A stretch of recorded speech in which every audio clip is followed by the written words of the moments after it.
no, there we go. Sorry about that. That there was no Lori Ballo,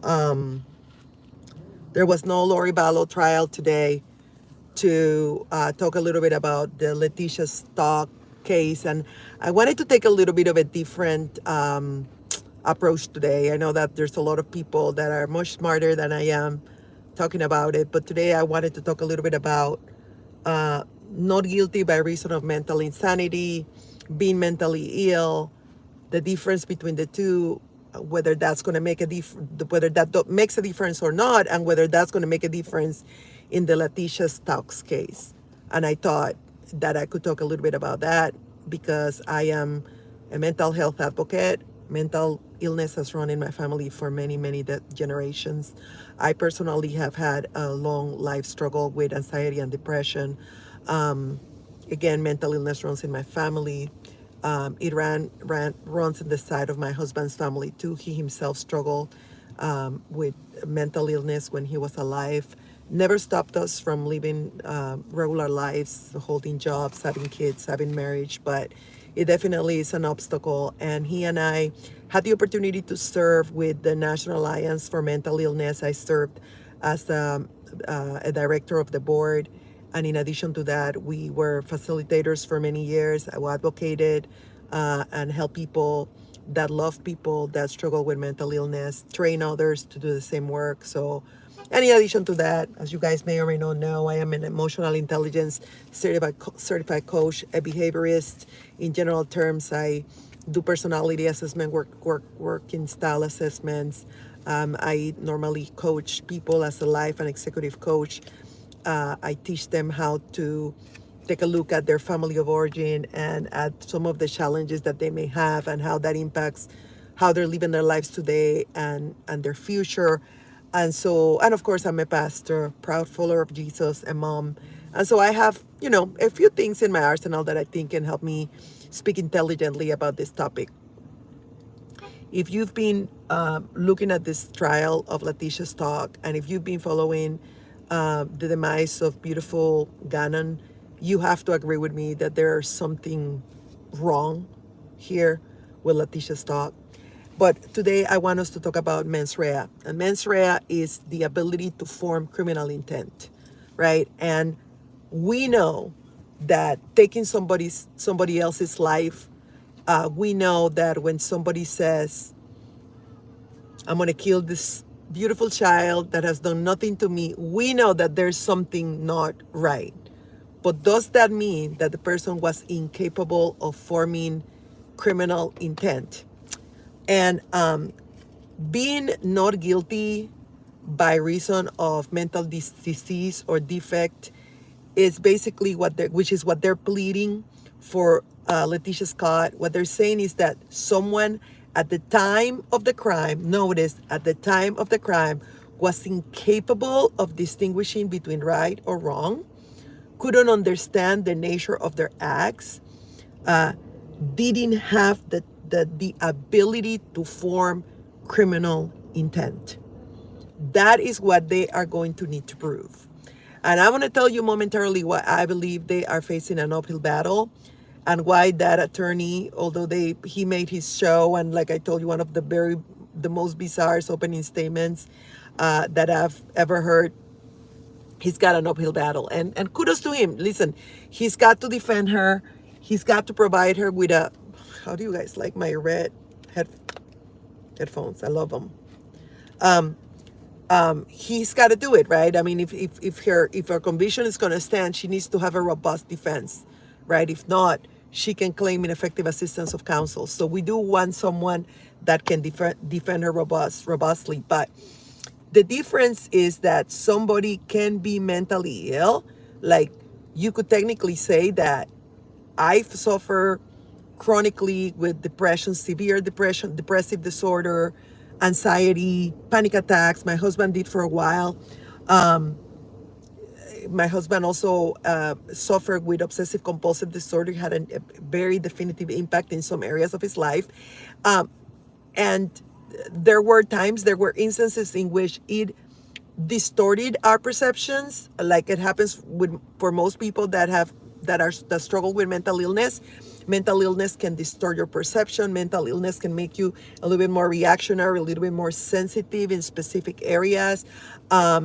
It can have an impact. It can have a definite impact in your relationships, particularly if you are not being intentional about treating it with both medication and therapy, right? In my family, we are very intentional about that. We are believers. We believe in the power of prayer, but we also believe that just as you medicate diabetes and you medicate cancer and you can medicate many other things, you definitely need to treat and medicate mental illness whenever necessary.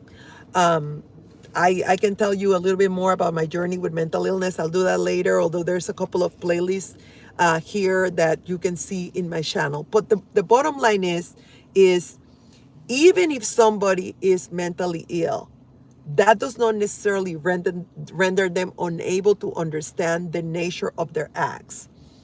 If the individual is able to form a mens rea, to form the ability to commit a crime, hide that they're committing that crime, escaping from the consequences of that crime, planning that crime, that person can have mental illness and at the same time be able to have mens rea, which means that somebody is not going to be declared not guilty by reason of mental insanity just because they have mental illness. Like, welcome to the 22nd century, right? Like we all, like to the 21st century.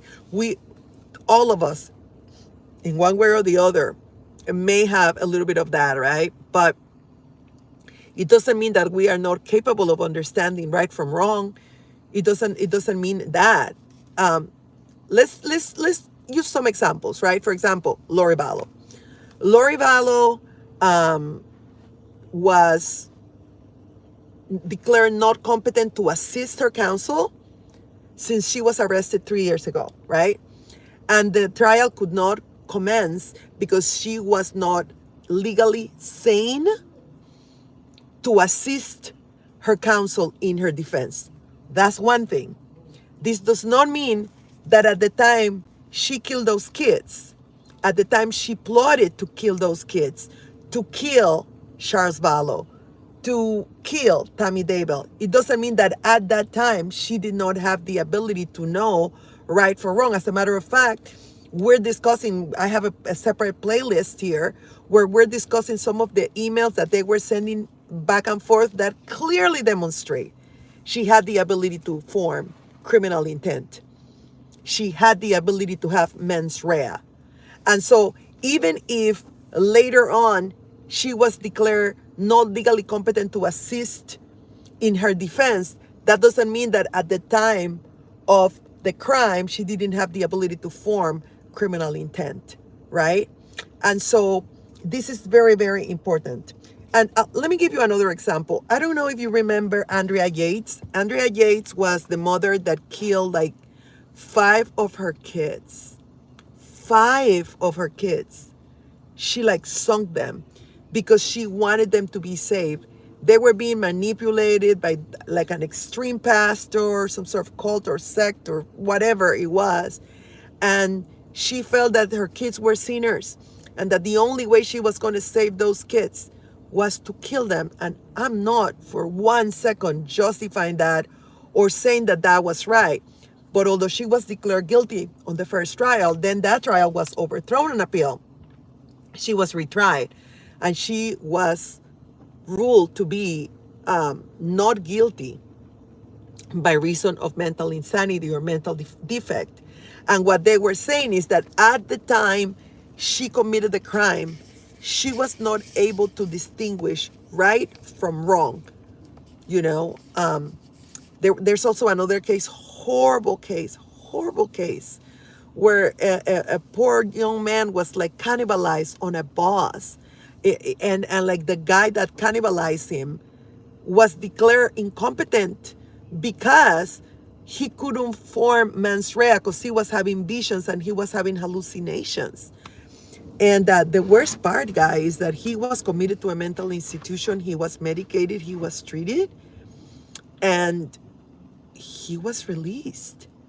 And that became a big big problem with society. So, like, I've heard people say, like, particularly defense attorneys, is like, it's not that when you declare someone not guilty by reason of mental insanity, they're not getting away with murder. Well, in a lot of ways they are, because they can be in a mental institution, but if they can get better, they can be released in 2 years, 3 years. Really, if someone is declared not guilty by reason of mental insanity or defect, they're not guilty. So when they are all better, it's not like they're going to pull them out of the mental institution and send them back to jail. The only way that would happen, is if someone is declared guilty, but at the time of the sentence or at some point while they're serving the sentence, they become legally insane. Then they may be taken to a hospital to get medical care, to get medical attention. And then when they are all better, then they go back. But that's because they were declared guilty, right? And it was a temporary situation where they needed medical care because they were, at that moment, they had a crisis, a mental illness crisis, and they needed to be treated. But big difference between that and being declared not guilty by virtue of mental insanity. So Andrea Yates, excellent example of not guilty by reason of mental defect or insanity. This gentleman, his name escapes me, but it's the guy that cannibalized a young man in a bus. If you look it up, you'll find it. I think I did a video once, many, many months ago. Those are excellent examples because they prove no planning, no manipulation, no desire whatsoever to hide away from the law, to run away. But that is not the case, ladies and gentlemen, with Letitia Stock. And let me just mention a few things. Number one, premeditation. Like, she was Googling prior to killing that boy, like what to do if your husband is using you as a babysitter. Like, she wanted to start a life where she was not taking care of somebody else's kids. There was a great degree of resentment in Letitia, and she was doing things that indicated she was fed up with that lifestyle, and she was fed up with having to take care of her husband's kids. Preparation. Guys, it breaks my heart to say, but she stabbed that little boy. She burned that little boy. She shot that little boy. And prior to doing all that, she fed him oxycodone to sedate him, to make it a lot easier on her. She did recordings, like, because she was going to cut the part of the rug that was probably bathed with blood. Not that that really helped, because then there was blood everywhere else in the house. But she had to cut that part of the rug. And she does this video with poor little Gannon, who by then was already burned and probably in an agonizing state. Like, you burned the rug, and we're going to have to sell this and sell this and sell this, you know, to make it up so they don't kick us out of here. And she failed with that video because she was not able to stop him from saying, I'm worried about my burns. So he left a piece of evidence, thanks to her, that she was hurting him. But that's just one. And then she did other recordings. She did other interviews where she was blatantly lying. Listen, somebody that doesn't have mens rea, somebody that cannot form criminal intent, that cannot discern between what's right and what's wrong, is not going to go into any of that, like, preparation. It's not going to go into all that, like, recording, misrepresentation of truth. I think she told her husband, I don't know how many different versions of the story, the same thing to the police. That's not, you know, she tried to clean up the murder scene. That's definitely not someone that is not forming criminal intent. Why are you hiding away from the law? Why would you try to escape the police if you truly are mentally insane? Not just mentally ill, but insane. I mean, it's obvious when you talk to her that she is an ultimate histrionic narcissist. I mean, I'm sorry, I am not a psychologist, but I'm an emotional intelligence coach. I've worked with these concepts, I've read about these concepts, I've treated a lot of people, and I've had people, very, very close family members that have it. And I can tell you, that looks right there, in my very unprofessional opinion, that looks like somebody that has a very serious histrionic personality, narcissistic tendencies. So there's definitely a mental disorder or a behavioral disorder of sorts in that woman. There's no doubt about it. Very self-centered, very look at me, feel sorry for me, even as you're trying to pretend that you're worried about your stepson who's disappeared. So let's imagine for a minute that because she's been in jail all these years and because she's looking at all the evidence stacking against her, let's imagine for a minute that she develops some sort of disconnect between reality. Even then, that would be the best case scenario, and still the jury would have to come to the conclusion that at the time she committed the murder. That's the key. The mens rea, the ability to form criminal intent, is not just in any time of the continuum. No, they have to prove that at the time she committed the murder, and the proximity of that time, that she was unable to form criminal intent. So even if she got insane now, they could send her to a hospital, and if they do, they better watch, because she will try to escape, I guarantee you. They could send her to a hospital to stabilize her, but unless she is declared not guilty by virtue of mental defect or insanity, she would only be sent temporarily to a mental institution and then brought back to a regular jail for her to serve the sentence.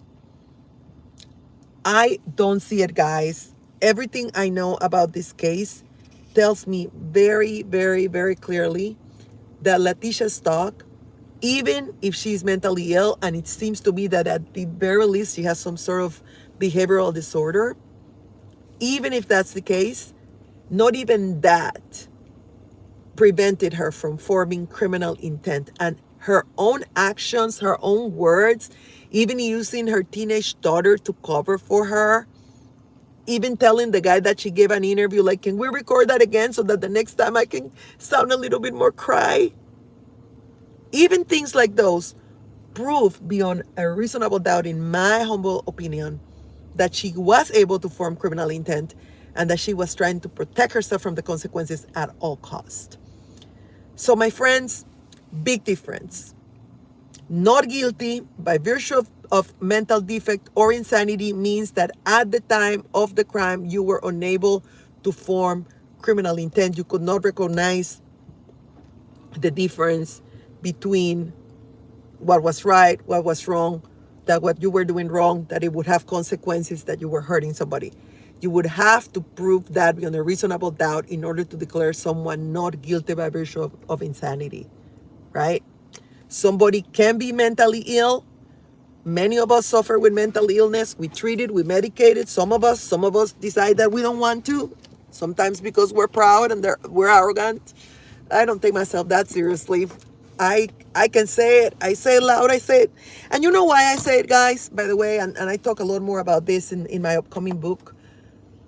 I say it clearly because there's a lot of people out there that need the hope. They need to know that it is possible to have mental illness, to suffer mental illness, and still push forward, and still be a mom, and still be a dad, and there should be no shame on that. You know, I have interfered several times with people that have attempted to commit suicide. And one of the biggest problems is that people that feel that way, they isolate themselves because there's such a taboo still with mental illness that people rather kill themselves than seek out help. And so I feel that when I talk about these topics openly, I am giving people the opportunity to see someone that's human, that's vulnerable, that suffers, and that pushes forward every day. And so if that's your situation, you're not alone. And there's a lot of material in this channel where you can find support and encouragement. You are not alone, and you should not be ashamed of having mental illness, because most instances, it has nothing to do with anything you or I have done. Sometimes it's the way we've been naturally wired. Sometimes it's been created or exacerbated by environmental factors of the way we were raised. And I'm sure a combination of those things could be the case with Letitia. But that does not prevent her from having the ability to form criminal intent. And it's very obvious based on my observations of this trial that she was more than able to form criminal intent because of what she did immediately before and immediately after. And let's not forget that shortly after killing him, she drove him across state lines, put him in a bag, drove him across state lines, and dumped him like a piece of trash, and then lied and lied and lied. If you are insane and unable to form criminal intent, you don't engage in any type of behavior like that. Like I remember when Andrea Yates, the mother I was talking about a minute ago, when she was, the way she was talking and whatever, she was like a zombie. It was like so obvious that she was completely out of it. The same thing with the man that I was telling you in the case of that cannibalized the young man on the bus. And let's not forget that we just watched what's the name of this guy, the kid that killed the teenage girl. Oh my gosh, Aiden Fushi. I don't know if you remember, but shortly after he was arrested, he had a hearing and he tried to pretend that he was mentally ill. What he doesn't know is that the court system has a lot of professionals that know this. And even people like me that are not professionals could see that he was fibbing, that he was malingering. The part that made me laugh the most is that every time that he said, "What's going on? Where am I? Where's my mom? Where's my dad? What's going on?" He would always say it when he had the microphone. He wanted to make sure his insanity was heard. Buddy, if you have the ability to not talk crazy unless you have something that can collect the sound of your voice because you want to make sure people hear it, that makes you not only not legally insane, that makes you a pretty stinky bad actor. And so, yeah. So I hope that this helped. I hope that this has helped someone to see the difference between not guilty by virtue of mental insanity or defect, the difference between that and being mentally ill, the difference of having the ability to fall mens rea at the time of the crime versus developing that later on, and what are the potential legal consequences. I will come tomorrow to talk about what happens with Lori Vallow in the Lori Vallow trial. Guys, in 2 days, I'm going to be 55. 55 years old. I'm getting old. You know, I've always loved heaven and I've always loved growing older. And now that my husband is not here, I love it even more because it gets me closer to heaven. I've always loved the idea of heaven, but now I love it even more. But of course, I have 2 kids that are still growing up. So I'll be here. No worries. I'll be here as long as God has me here. But yeah, I turned 55. I still remember when I was like the younger person working in the office. I was 16, 17, and look at me now. Old lady. 5 more years, if I'm still here, I'll be 60. It's unreal.